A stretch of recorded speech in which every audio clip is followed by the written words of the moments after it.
ये इंसान पाप करता क्यों है? ये इतने बड़े बड़े गुनाह कर कैसे लेता है? इसके पीछे एक बड़ा प्यारा लॉजिक है जो श्री कृष्ण जी समझाते हैं। प्यार से बोलिए धन गुरु नानक। अगर ये बात समझ में आ जाए तो काफी बड़ा बदलाव आ सकता है। ध्यान से समझना।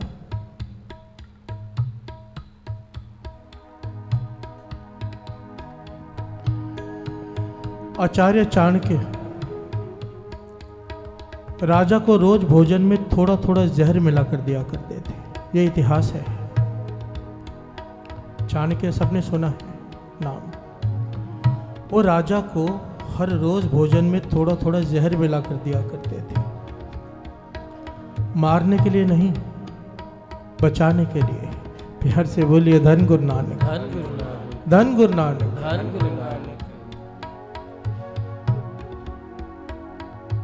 इसलिए जहर मिलाकर देते थे कि राजा को कभी कोई भोजन में जहर भी दे दे तो फिर वो जहर असर ना करे। प्यार से बोलिए धन गुरु नानक। धन गुरु नानक। क्योंकि थोड़ा थोड़ा जहर रोज अंदर जा रहा है, शरीर को उसे पचाने की आदत हो गई है। अब किसी ने भोजन में जहर डालकर दे भी दिया राजा को मारने के लिए। उस समय ऐसे होता था तो उस जहर का राजा पर असर ना हो। प्यार से बोलिए धन गुरु नानक। धन गुरु नानक। इस बात को अगर गहराई से समझे तो बात इतनी सी है। जब इंसान कोई छोटा सा अपराध करता है ना, मानो बच्चा एक पेंसिल चुरा कर लेके आता है,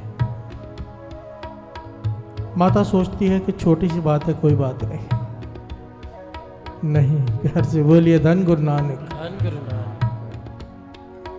श्री कृष्ण जी समझाते हैं, कहते हैं कि मन को पहचानो कि मन काम कैसे करता है।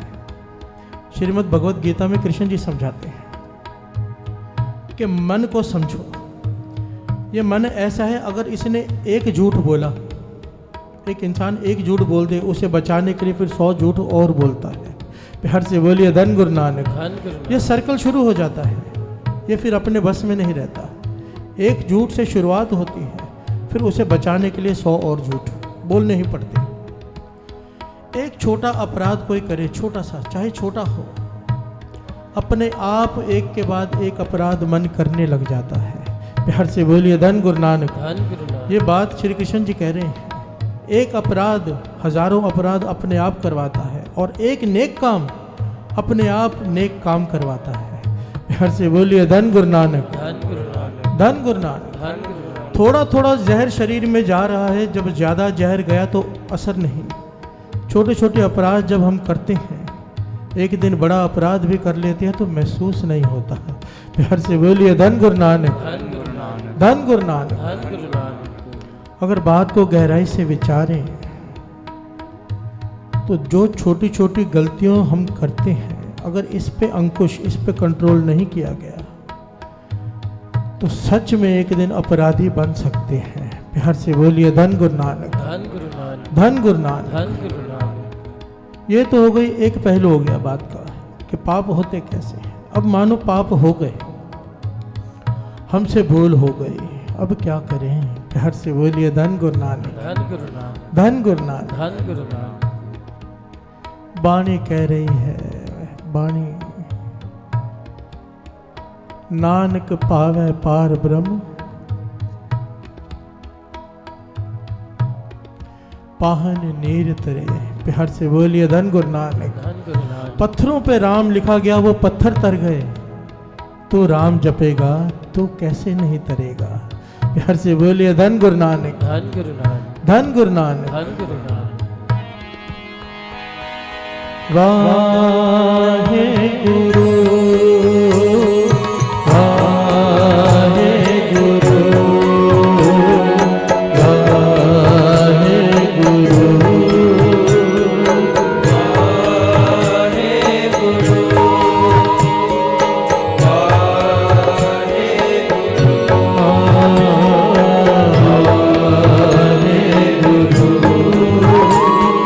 वाहे गुरु, वाहे गुरु।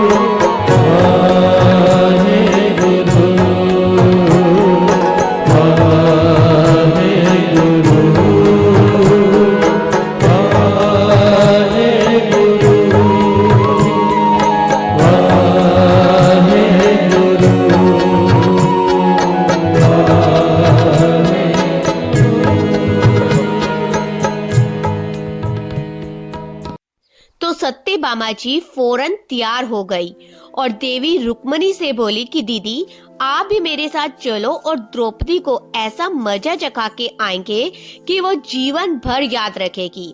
देवी रुक्मणी भी तैयार हो गई। जब दोनों देवियां द्रौपदी के घर पहुंची तो देखा कि द्रौपदी अपने केश संवार रही थी। जब द्रौपदी केश संवार रही थी तो भगवान श्री कृष्ण ने पूछा, द्रौपदी क्या कर रही हो? तो द्रौपदी बोली, भैया केश संवार के अभी आई। तो भगवान बोले, तुम काहे को केश संवार रही हो? तुम्हारी दो भाभी आई है, ये तुम्हारे केश संवारेगी। फिर कृष्ण जी ने देवी सत्यभामा से कहा कि तुम जाओ और द्रौपदी के सिर में तेल लगाओ और देवी रुक्मणी तुम जाकर द्रौपदी की चोटी करो। सत्यभामा जी ने रुक्मणी जी से कहा, बड़ा अच्छा मौका मिला है, ऐसा तेल लगाऊंगी कि इसकी खोपड़ी के एक एक बाल तोड़ के रख दूंगी। और जैसे ही सत्यभामा जी ने द्रौपदी के सिर में तेल लगाना शुरू किया और एक बाल को तोड़ा तो बाल तोड़ते ही आवाज आई, हे कृष्ण। फिर दूसरा बाल तोड़ा, फिर आवाज आई, हे कृष्ण। फिर तीसरा बाल तोड़ा तो फिर आवाज आई, हे कृष्ण। सत्यभामा जी समझ नहीं आया कि देवी रुक्मणी से पूछा, दीदी आखिर ऐसी क्या बात है कि द्रौपदी के मस्तक से जो भी बाल तोड़ती हूँ तो कृष्ण का नाम क्यों निकल आता है? रुक्मणी जी बोली, मैं तो नहीं जानती।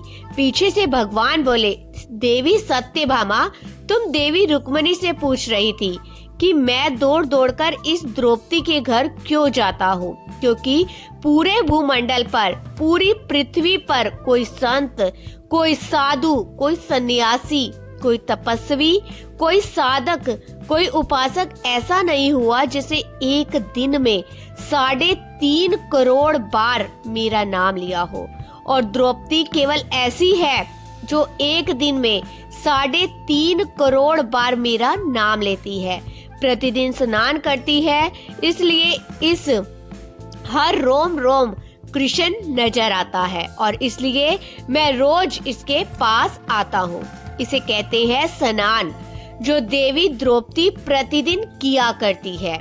हम जो हर रोज साबुन, शैम्पू और तेल लगाकर अपने तन को स्वच्छ कर लिया, इसको केवल नहाना कहा जाता है। स्नान का मतलब है हमारे शरीर में 3.5 करोड़ रोम छिद्र है। जब नारायण से पूछा गया ये 3.5 करोड़ रोम छिद्र कर्मों दिए गए हैं, तो नारायण ने कहा, जब मनुष्य 3.5 करोड़ बार भगवान का नाम लेता है तब जीवन में एक बार उसका स्नान हो जाता है।